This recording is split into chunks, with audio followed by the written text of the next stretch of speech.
What is good, guys? It's Rey-Jay back with another video, and in this one I want to break down what's going on with NIO, Tesla, SPY, Nvda, the QQQ, and a couple of other tickers. I'm going to break down what's happening to the market thus far, what you should be watching for as time progresses, and some very important news for the markets as we're going to be watching for some high volatility. But before I break anything down all this information, before I get into any more details, let me just mention a couple of things. Firstly, I am not a financial planner, so take nothing I say as financial advice. And also, if you guys can, please check out the Moo link, which is down below and in the description. If you sign up for Moo and deposit $100 into the account, you are guaranteed up to 5 free stocks. If you deposit $1,000 into the account, you're guaranteed up to 15 free stocks, and this offer ends very, very soon. Anyways, now let's break down what's going on with the markets thus far. So looking at the way that the market is moving, I just want to mention that so far the market is holding up. If we actually look at the charts, got a very, very nice push on SPY as we broke above our resistance at 476.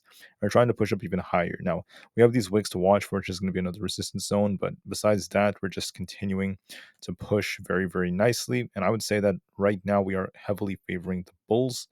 The market's favoring the bulls as we're getting this push, but NIO, on the other hand, remained weak amidst all the things that were going on.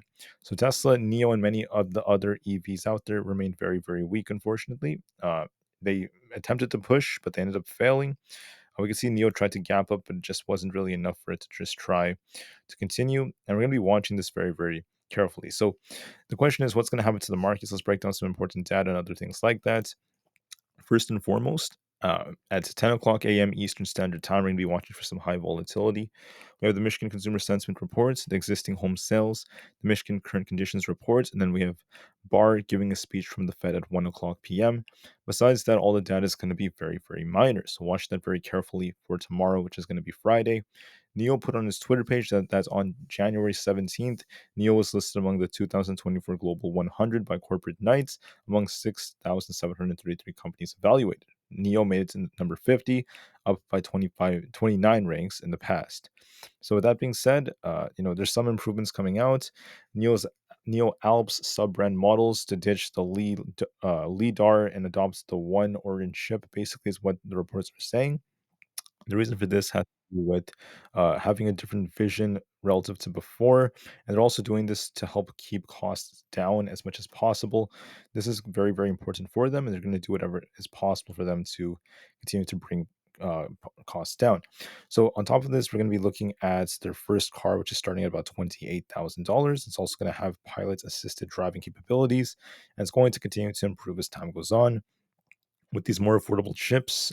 This will help them help improve their margins. They're going to continue to do what's possible and very important for them to just improve and help limit those costs. Sub-brand Alps is also going to be adopting the Tesla Pure Vision system, according to reports, which is great news for them.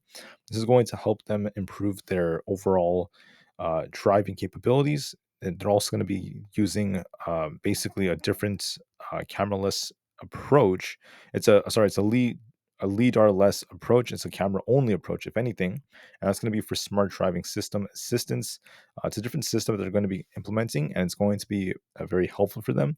It's also going to help them continue to grow and become a lot more competitive in these different markets. So this is good news for them. NIO's price price ratio is still dropping very hard, however, because this is once again as NIO is looking very weak.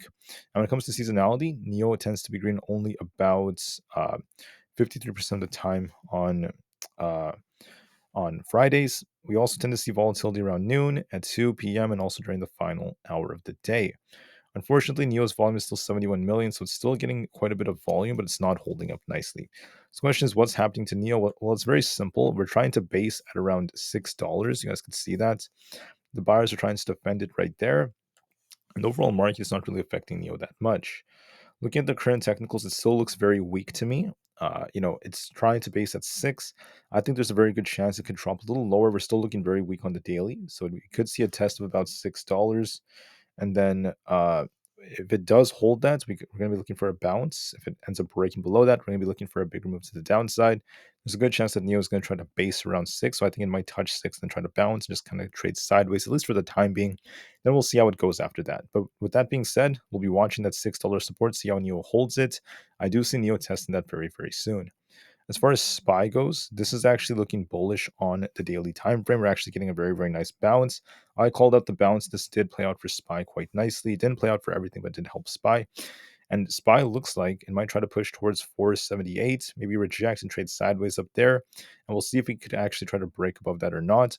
We do look bullish for now, so there could be a little bit more upside coming, but watch some tight resistance. Excuse me. Watch resistance around 477. If we break that, then 477.5 to 478 is where we have some very tight resistance. We'll see how it reacts to that. The last time it hit this, it rejected. So we'll watch that resistance very carefully. As far as Tesla goes, Tesla, in my opinion, it's a little bit red right now. It's sold off quite a bit.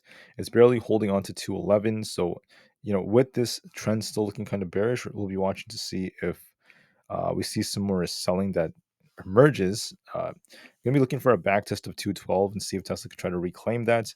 We might see that this thing reject, but it does look a little bearish on the daily now. It failed to get a breakout with the markets.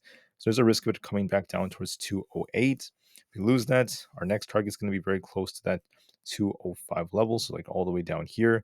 205 is going to be a big target on Tesla if we lose 208. So you want to be very, very careful at those levels. So watch that carefully. We'll see if Tesla holds support or not. If we lose that, look for a bigger drop towards 205. If that fails us, we could be sinking for 200. Tesla is looking a little bearish alongside other EVs. As far as Apple goes, the daily looks very strong, got a very, very nice bullish breakout. We also have this gap to fill towards 192, so we could see Apple actually push a little bit higher and watch and see if this thing continues going. Watch for some more upside on Apple. Besides that, we have Nvidia, which is still holding up nicely. It's forming kind of like a doji up here, right? We're going to be watching to see if NVIDIA rejects. It might trade sideways. It might try to pop and then come back down. And I think it's going to get a very flat close. Finally, for the QQQ, on the other hand, I think that this is looking bullish. It actually got a bullish break above 413.8, 413.5, excuse me. I think we're approaching all-time highs. Let me just double check this. We actually made a new all-time high. So the QQQ is just on fire. This thing is just running like crazy, and there's no sign of it stopping. So our next target is going to be 414. If that breaks, 415 is coming next.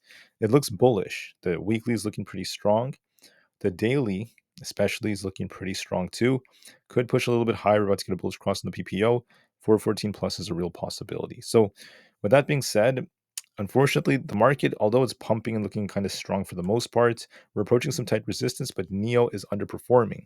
NIO looks like to me like it's going to backtest $6 and try to base around there. So we're going to be watching how it bases around there and look for a bounce after that. It's back up to 6.25. It might close very flat again, but I think 6 could get tested before it tries to kind of like rebound a little bit and then shop sideways after that.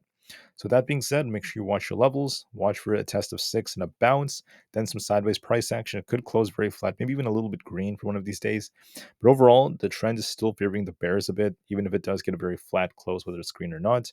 So be careful, guys. Do what you have to do, and I'll see you guys very soon tomorrow on the next one. NIO to the moon because the long term is bright despite this short term downside, and peace out.